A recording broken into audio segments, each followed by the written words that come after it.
नमामीशमीशाननिर्वाणरूपम् विभुं व्यापकं ब्रह्मवेदस्वरूपम्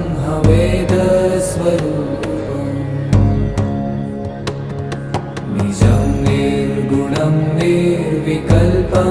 निरीहम्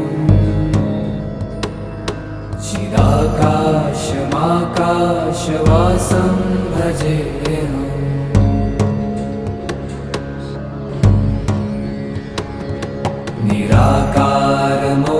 निराकारमोङ्कारमूलं तुरीयम्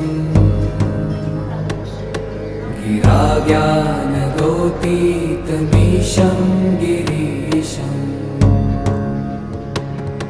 करालं महाकालकालं कृपालुम्